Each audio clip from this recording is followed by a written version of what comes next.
Om Namo Bhagavate Ramakrishnaaya. Om. Salutations to Bhagavan Ramakrishna.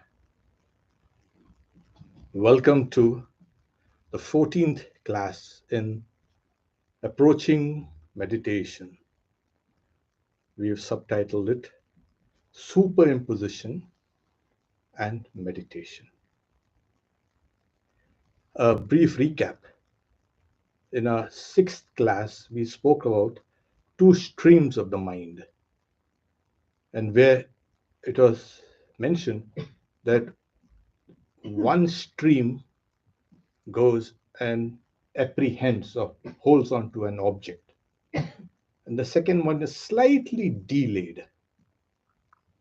It's like looking at lightning and then hearing thunder, because it doesn't take so long. But we also spoke in the Doppler shifts in the mind, when a thought wave is like compressed as it approaches the witness, the you, and then it expands after it passes the witness, the witnessing consciousness, that is. We also spoke about the very important aspect of every thought is associated with an idea. It's called a shabda and an artha. And they both together constitute what is called a name and form, nama, rupa.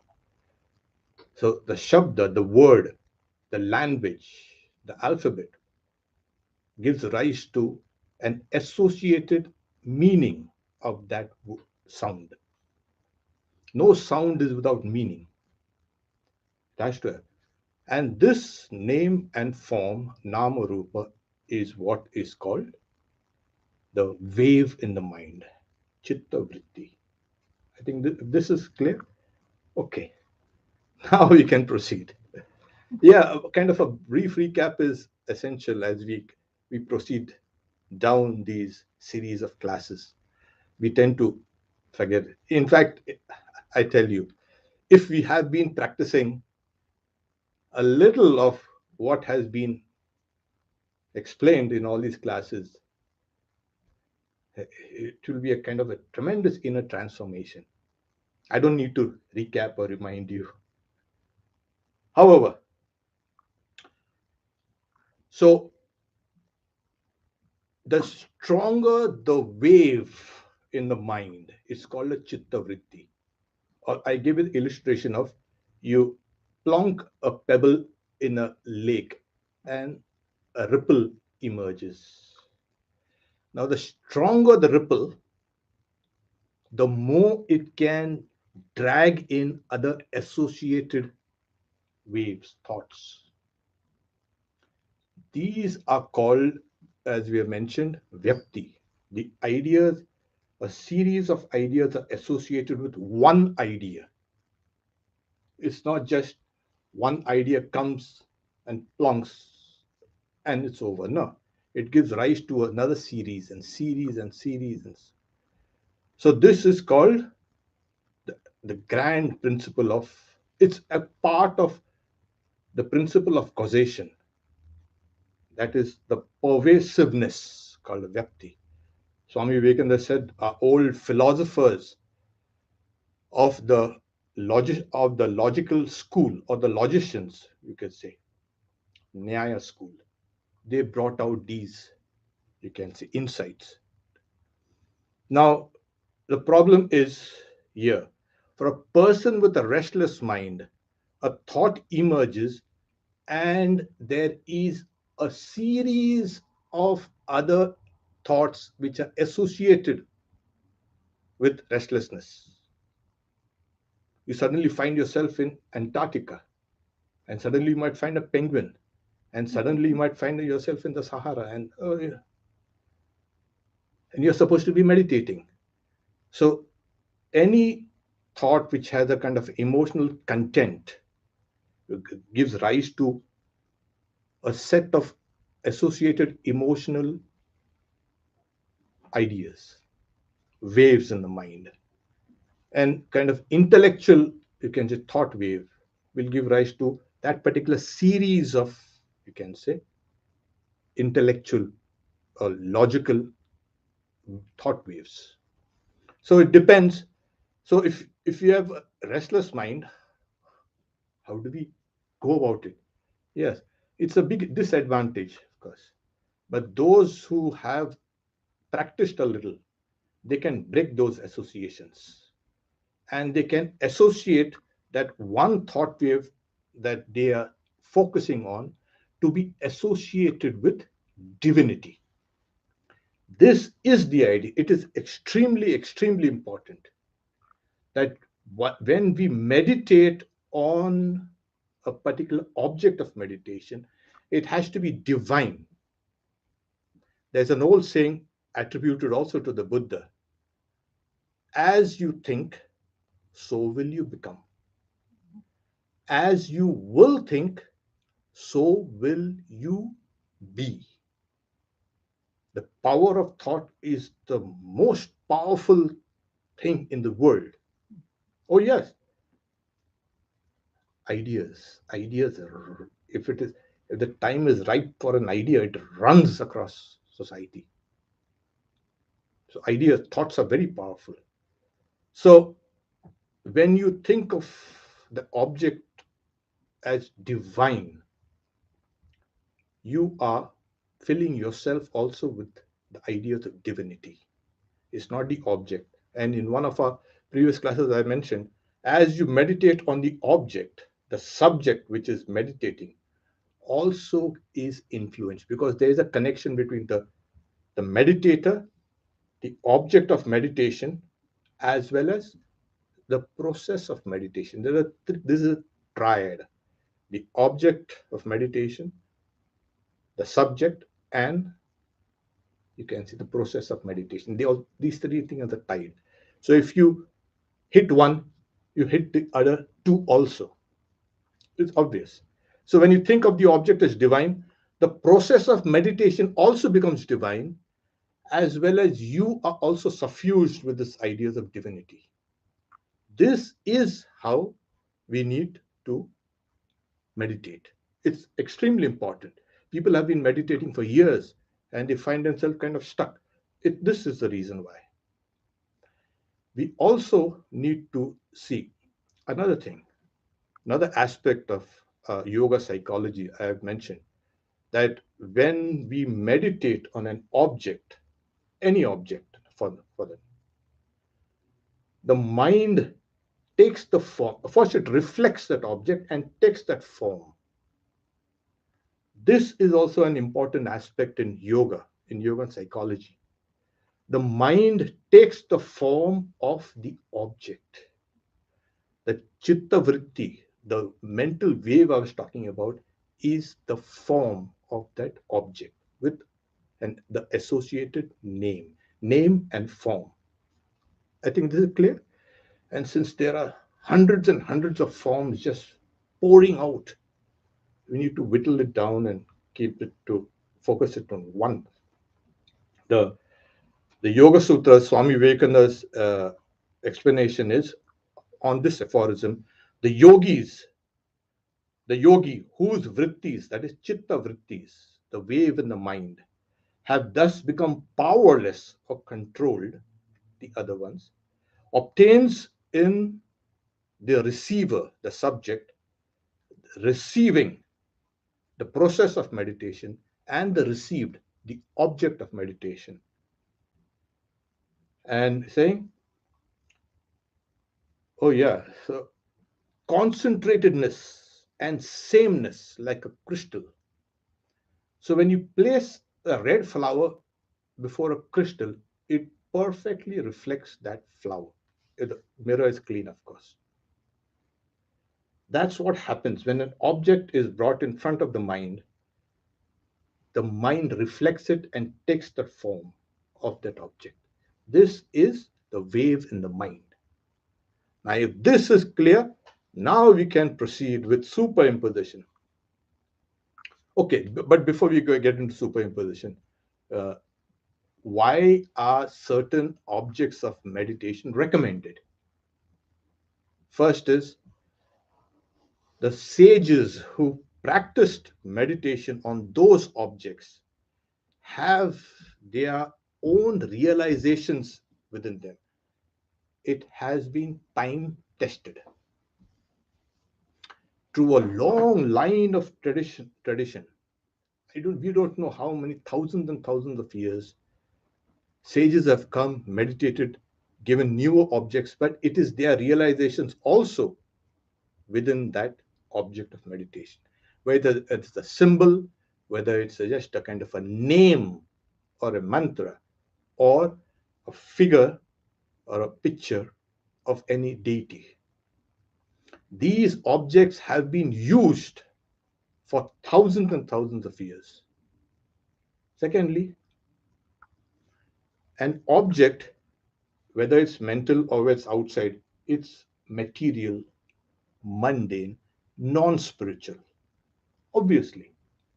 But that same, again, association of ideas, with the help of association of ideas, you can take a mundane, say, any kind of a flame, like we are talking about a flame of a candle. It's an object, mundane object. But if you associate it with ideas of divinity, like this represents my soul. Now, what happens is when you are meditating on that object, you are thinking of it not as a flame only, you're meditating on your own soul. And Sri Ramakrishna says that I have seen the soul like a flame. You can see the soul like a flame. Now, if this is clear, okay, we can now proceed. I want to be as clear as possible.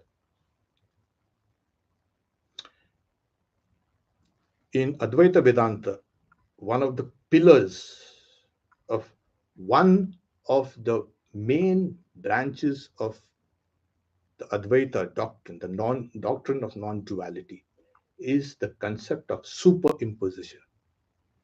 And Shankaracharya, or we call him Bhagavan Bhashyakara, the one who wrote the commentaries on the Gita and the Upanishads and the Brahma Sutra, he starts the preamble starts with the idea, concept of superimposition. Now, to give you a kind of a rough example, Swami Vivekananda uses this classical Vedanta, you can say, illustration of superimposition. He says, okay, suppose a thief is walking down the street. He looks at something in the dark and thinks it's a policeman. A policeman walking on another street, he sees something and says, that could be a thief. And he keeps on watching. A girl standing, waiting for a beloved, looks at that object and thinks, that is my beloved is there waiting. And the beloved is standing somewhere else and, that's my beloved. A child who has been told ghost stories, looks at that object, that figure, and screams. When light is brought there in front, they find it was this stump of a tree. We are superimposing our ideas, our fears, our desires, our anxieties on something, and we are interacting with it. We either like or dislike or whatever. This is the classical doctrine of superimposition, and it's like, Purushova, Sthanova, that is it a person there standing in the dark? Kind of, it's late evening, it's like this side, and you're seeing something, or it's a stump of a tree, you don't know. So this is the doctrine of superimposition. Technically, I mean, the dictionary meaning of superimposition is the action of placing or laying one thing over another, typically so that both are still evident. You see the stump of a tree and you're superimposing ideas, your ideas on that. We are doing it all the time, all the time. Babies till, yeah, from the cradle to the grave. We are doing it all the time. I'm not using the word projection because projection in psychology, in modern psychology, is nothing but it is a defense mechanism. And this defense mechanism is you project your your feelings on that person, as they say. They identify their negative emotions, beliefs, or traits in someone else. It happened because of that person. I was good. I'm a good person. That person maybe do that. That person did. So that's the reason why I'm using the word superimposition. Okay. Now, so much for, like I said, we are constantly projecting it. We have so many people here on YouTube, which has gone live here. We have on this Zoom so many people. All of you are taking in things differently according to your own temperament. So it's the same thing, but taken differently. Now, to give you an example of superimposition. Okay. I want you to look at this. Okay.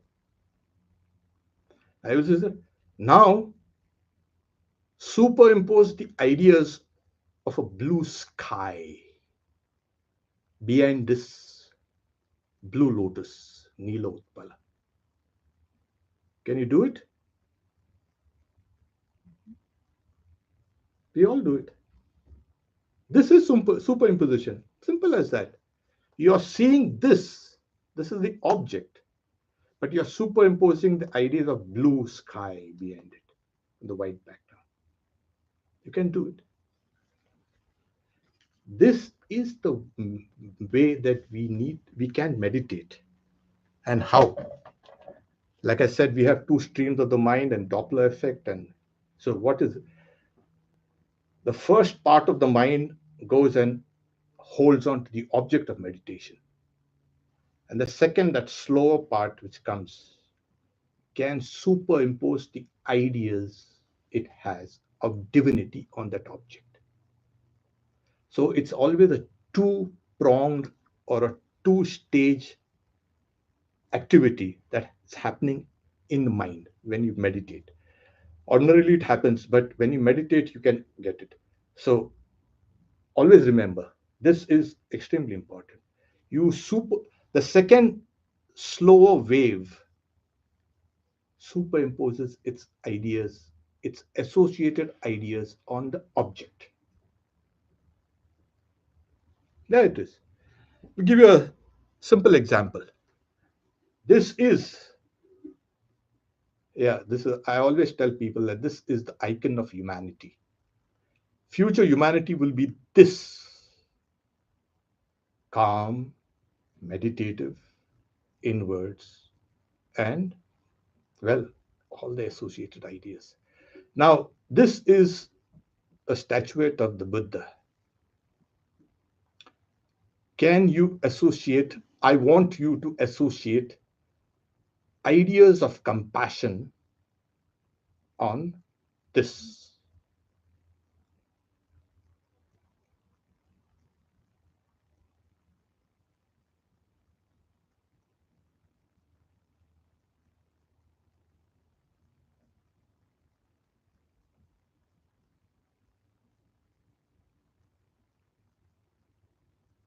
Yes.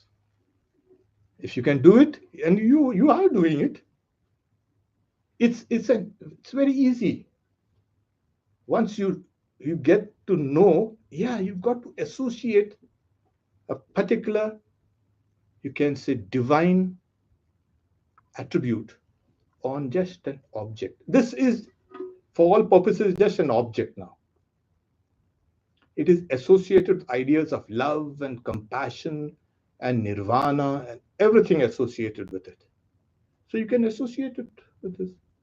So when you meditate on any object, it happens like this. I'll give you another example. This is also, as we know, this is a, an, it's called a symbol of Shiva, Shivalinga. Now, people have various ideas about Shivalinga. What do you associate it with? When you're seeing the object, you associate it with Shiva, who is truth, beauty, auspiciousness, and infinity. You can associate it with the face of Shiva, as well as you can associate with it with the ideas of infinity, eternality, timelessness, limitlessness. So what we are doing is two things we are doing to it. One is the object. We are seeing this, just a symbol, and we are associating it with divinity. Well, this is actually how we really go about meditating.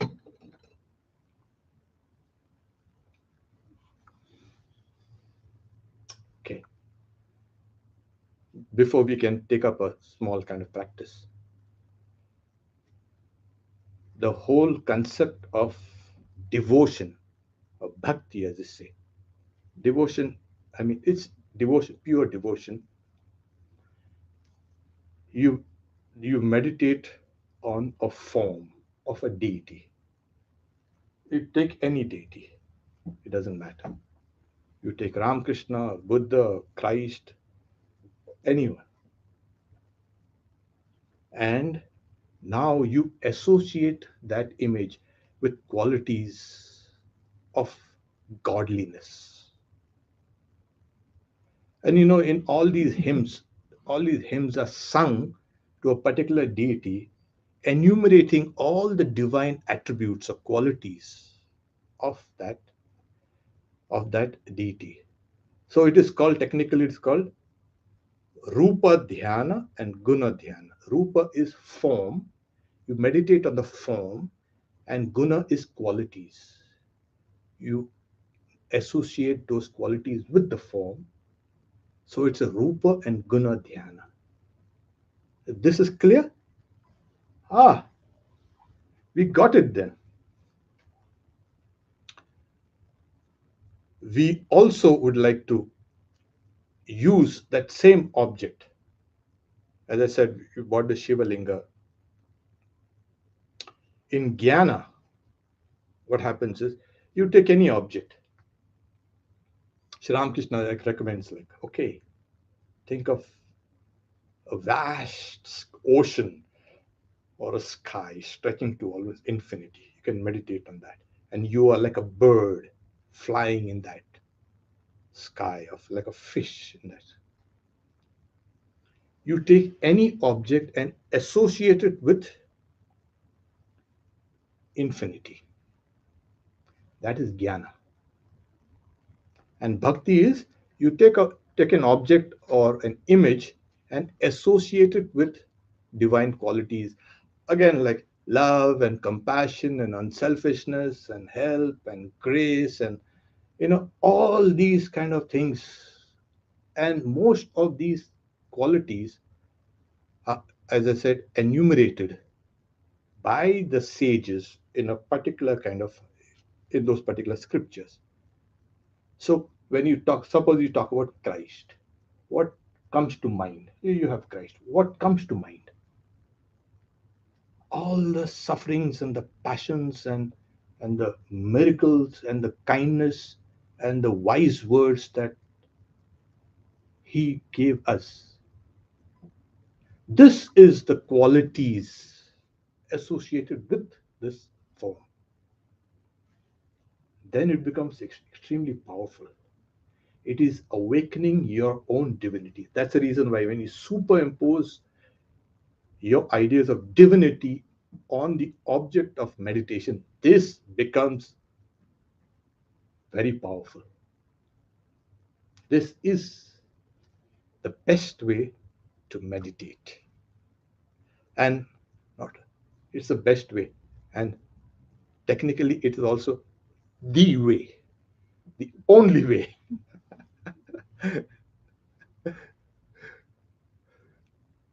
Because, as I said, as you think, so will you become. As you will think, so will you become. So, associating the object of meditation with divinity will make us divine. Okay. Now, let's do a small exercise. I would ask you to visualize a flame in the center of your chest, deep inside. Okay. And think that it is your individual soul. Okay. Now, sit straight up. Please stretch your spine. Yes, it feels good. Keep your chin level, ear up. Close your eyes, please.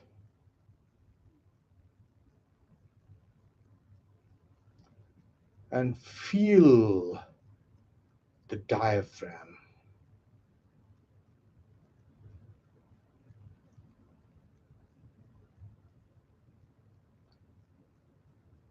Don't visualize anything. Feel, I said.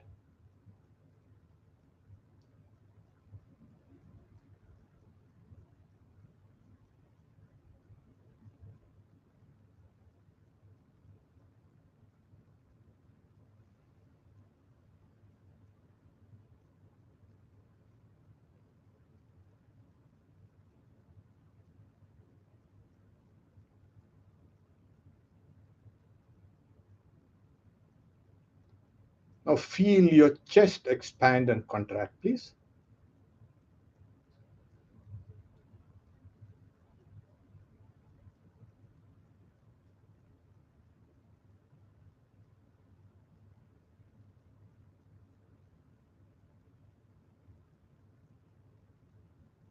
Now keep your palms across your chest, please. On your heart, yes.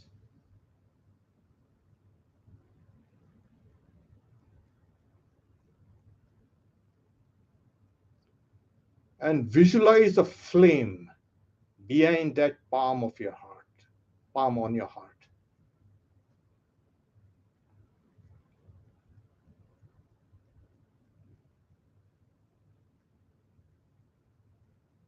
Make that flame bright.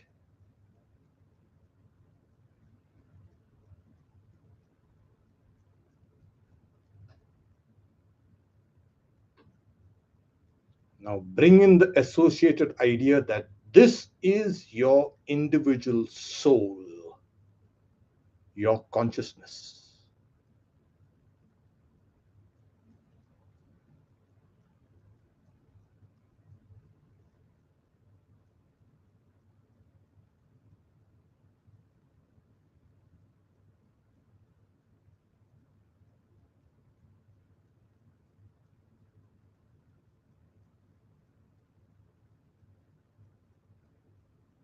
Think deeply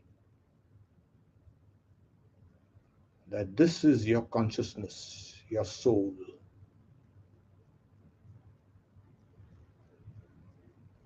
At the same time, visualize that flame. Make it grow brighter.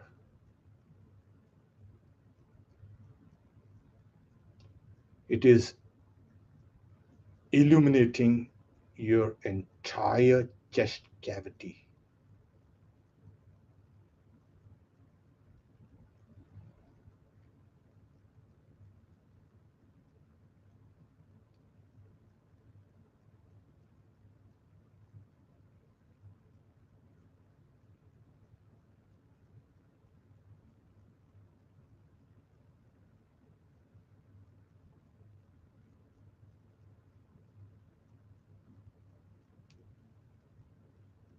Okay, let go of your visualization. Drop your hands from your chest and breathe deeply, please. And can slowly open your eyes. Om, peace, peace, peace.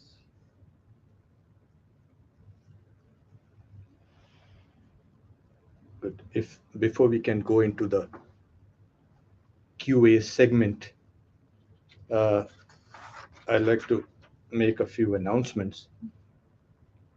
Tomorrow, we have a retreat at a Topovan Center, Arlington, the usual 1 to 4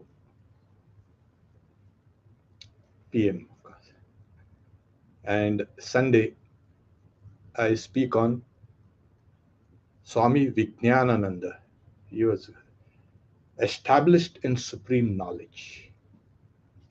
So we'll get an idea of what is supreme knowledge as embodied in this great disciple of Sri Ramakrishna. Okay.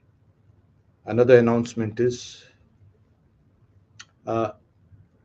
today, after a long break, we have begun streaming on YouTube live on the Swami Satyamananda channel. Once we get a Vedanta Society live stream on, we can kind of we'll put it on this. So there have been questions about why have you stopped streaming live. There are a lot of meditation skills for meditators and meditation for beginners and mantra yoga 1, mantra yoga 2. All my meditation classes have been streamed there. So, okay, that being done, we go in now for questions.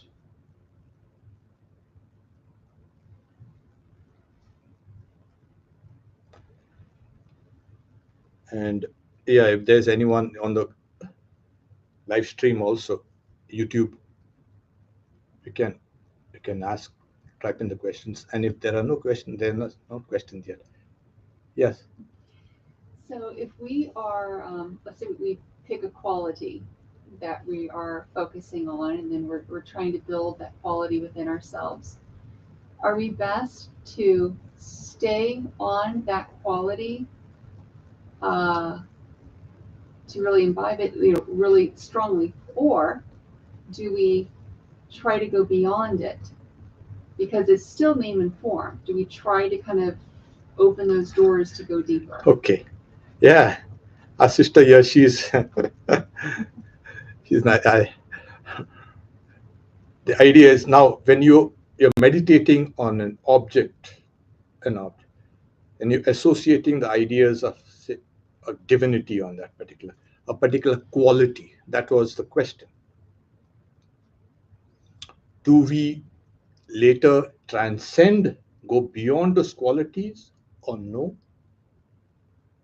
Of course, if you want to, you can stick with these qualities only. Suppose you're meditating on Buddha as compassionate. Okay. And then you say, Buddha was so loving and so kind. You already have a series of qualities you can meditate on. You're meditating on compassion for some time now, and you become very compassionate also, which is what actually happens. When you meditate on compassion, you become compassionate. And now, well, there are some people who are fine with this. What's wrong? But there are some people, like I said, they will want to go towards Dhyana. And then you can transcend qualities and go to an abstract concept like timelessness or formlessness. You can do that. But it's a step higher. So, Sri Ramakrishna always said, you start from the lowest rung and then you climb up gradually. step by step. So you meditate on a form associated with divinity, you become part of that divinity, and then slowly, slowly, there's something called the grace of God also. Will lead you. Sri Ramakrishna says, well, if the Divine Mother wants you, she'll give you the knowledge of Brahman also. There are some devotees, no, no, I don't want to be sugar. I want to be, I want to taste sugar. So there are some devotees like that. Ram Prasad says, oh, mother, I don't want to be sugar. I want to taste sugar. So at that stage, it is like, you are on the border between qualities and non-qualities attributes. Yeah, it's a remarkable stage. And in Sri Ramakrishna's life and many other lives, they see them transitioning from one to the other. And it becomes easy. Once you establish in this, you've gone there, you can establish yourself there, you can. That's what we do. How do we live? We are like Vedantins. And then he say, okay, when they go to a temple, what do? You stand like that, Vedantin? No, no. You go and bow down. What's wrong with that? That is developing character in its entirety, not just one-sided. So, thank you. We have questions now coming up here. When we meditate on our chosen ideal, do we consciously think of the qualities, or when we meditate on the chosen ideal, the qualities are implied? No, you have to associate. You consciously think of those qualities. Today's imagination is tomorrow's reality. And I've said before a couple of times, as you keep on meditating in the object, as deeper and deeper, that object comes alive. And know that this object that comes alive is associated with those qualities, which the sages have seen and enumerated, which they have realized also, and they have written it in their poems, in their poetry, and in their, you can say, hymns. So those inherent qualities of that object then will spontaneously come. At that stage, meditation has become as a flow, like a flow of oil poured from one container to another, the continuous stream. Meditation has become effortless. It's like breathing. You don't think about breathing, you are breathing. At that stage of meditation, it has become spontaneous. At that stage, you don't need to consciously do anything. It has become spontaneous. Okay. But you start consciously associating ideas about on your Ishta Devata, that is your chosen ideal, the qualities of God on that. And then you start. Okay. The next question is, while some objects have a long tradition of holiness and may easily be associated with divinity, it is not true that any object whatsoever can be superimposed with holiness if you persist with your effort. In fact, the yoga aphorisms say it gives a series of, you can say, objects. One can meditate on the light which is beyond all sorrow. And it is mentioned, uh, Vishokava Jyotishmati. You meditate on the light that is beyond all sorrow. Or, it gives a heart, or on the heart that has given up all attachment to sense objects, like the Guru, Vitaraga Vishayam Vachittam. Or the knowledge that comes in dreams. You see, you have seen a beautiful dream of a god or a goddess. You can meditate on that. And then the Yoga aphorism Patanjali says, to conclude that section, he says, or anything that you may find Good. So he's saying, Tata Abhimat Dhyanadva. But Swami Vivekananda says, yeah, people have all sorts of crazy ideas about meditation and objects. So meditate on something which is elevating. It does not say only this object. No, you can take any object, but as I said, there's a caveat. It has to have been time tested for years and years and years, and then saying, yes, this is a perfect object. That is so. Uh, that is what we need to remember. Okay. Okay. How long does it take to master the practice of meditation? That is quieting the mind, which tends to always jump about. Oh my God. How long? The again the yoga aphorism says that Tivra Samvega Namase. Success is speedy for the extremely energetic.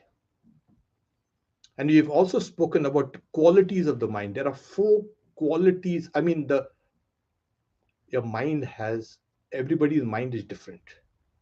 So if I say, yeah, you can do it in 2 years, I'm not sure you'll be able to do it, because your mind is in that state of called kshipta, restlessness, extreme restlessness. And there's another level of mind called stupefaction, stupefied mind, dull, you can say. It tends to injure, it goes towards crime and lies and all these things. The third is mainly by the, you can say, these spiritual aspirants. It's intermittently restless and intermittently calm. It is called vikshipta. The fourth is, as we know, you can say niruddha. This is the type of mind that's kind of beautiful. It's completely controlled. So all these various stages of the mind's qualities exist. So how long? You try what we have been teaching you. Start from class 1. In fact, I would recommend we started with unpacking yoga teachings and practices. I would want you to go through every class one by one, practice it for 1 week, and you see for yourself. Meditation is, you are the evaluator. No one else can evaluate. Nobody. I do not claim anything that you will get it in 2 months, or if you give me $10,000, I'll give it to you in 2 hours. Sorry, that's taking people for a ride. No claims. You do your own evaluations. And I tell you, if you proceed, it will be extremely rewarding. And not only that, it is extremely now important. Otherwise, your personalities, with all the stress about, will just fragment. All the problems of mental illnesses that we have could be just tackled with just meditation. All your health issues could be tackled with just meditation. So you've got something to motivate you. Go ahead.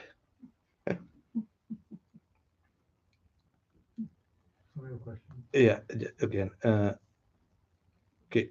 Self-effort, swadhyaya, japa, etc., can surrender, both are mentioned, and surrender are both mentioned in the yoga aphorism. Can self-effort and surrender occur at the same time? No. Self-effort will lead to surrender. Always. You have to exert yourself. Yes, sitting down and doing nothing, God will look after me. Yeah, be careful. You're deluding yourself. He will, but you don't delude yourself. You have to come to the very edge of all your efforts, and then pop goes. So Sri Ramakrishna gives the example of a bird. It's flying about because it was sitting on a mast of a ship, and the ship left shore, and it's in the middle of the ocean. The bird was distracted with, and then it finds, oh my God, what happened? It flies in the west and north and east and south. It's all water, water everywhere. And what does it do? It comes back and sits on the mast once again, quietly. It's one day it's going to reach some shore. That's it. So you fly about, come back, then surrender. Okay. Yes. So you kind of imagine, when you're meditating, to focus on kind of what I'll call the light or the highest ideal during meditation. Just to think some issues that maybe that arise. Sometimes I find, like, if you don't acknowledge some of the darker, maybe the polar side of it, the other side of it, you're kind of operate, and then you're not aware that that sort of exists within you or arises with you. So is that the right way to sort of suppress those, or is it good to acknowledge the other side of it and understand the relationship between the two? You acknowledge it at other times, not while meditating. In one of our previous classes, we had mentioned it is just diverting your attention. Suppose I'm asking you to look here, and you look there. And when you're focused here, your attention is here, you automatically ignore this part. So when you're meditating on something elevating and sublime and divine, and then the old anxieties and traumas and all the things that come up, they will come up. I guarantee you it comes up. We've faced all these problems. It's only, and I will be speaking about this in the next Friday, next class. So what do? Do you suppress them? No, you don't suppress them. Let them come. Ignore them by not deliberately. You point your attention to that object. Sri Ramakrishna says, as you move towards the west, the east falls away by itself. You don't have to leave off the east. You just proceed towards the west. So as you keep, so what happens? Those old thoughts, they will come and they're ignored. They will come and then subside. They are not getting associated with this object of meditation or your process of meditation. And then they will subside. And slowly, slowly, the power of your attention and meditation will whittle them down. It will take the poison out from them. And then after some years, you will find that as you're meditating, those thoughts will come, but they will not have that sting. You will not grimace. You will not wince. You look at it as neutral and come. Okay. If we have to drive right after meditation, is there any risk? Oh, no. In fact, you'll be more focused. You'll be more focused. And that is what is meditation. You do it rightly, one part of the day, suppose in the morning or in the evening, whenever. That same method can be employed outside. So you are, in a way, you're not compartmentalizing your efforts only for meditation, and which is used only for meditation. These techniques and these, the practices can be used in studies and driving to work, interacting with people, everything. And that's what makes things more attractive, that it is not an isolated thing that you're practicing and doing, but you're employing the mind, the trained mind, into all the interactions. Okay. So, I mean, why does old thoughts and patterns bubble up when we try to meditate?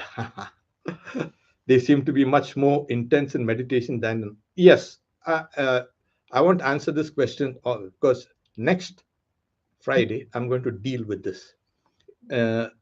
Why does that happen? At times, these negative thoughts get imposed on the object of meditation. How do I?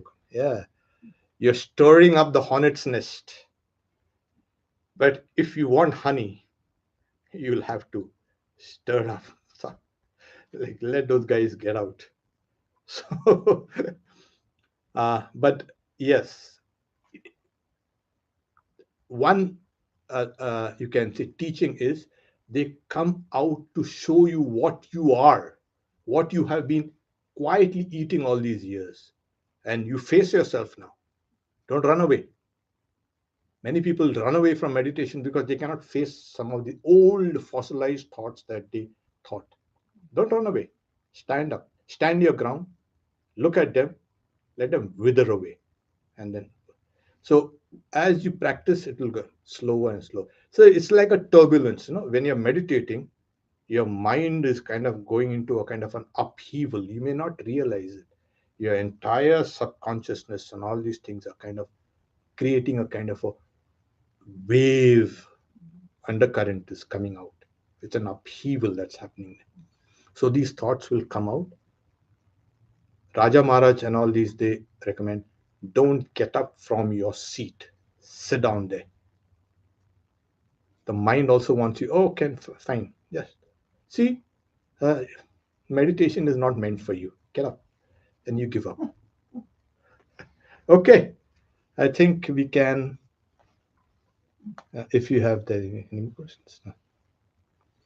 So we don't have any questions here on this.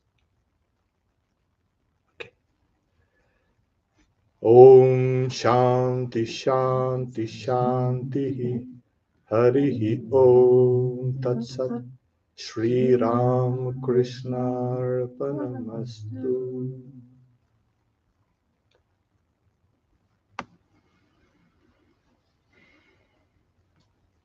Okay.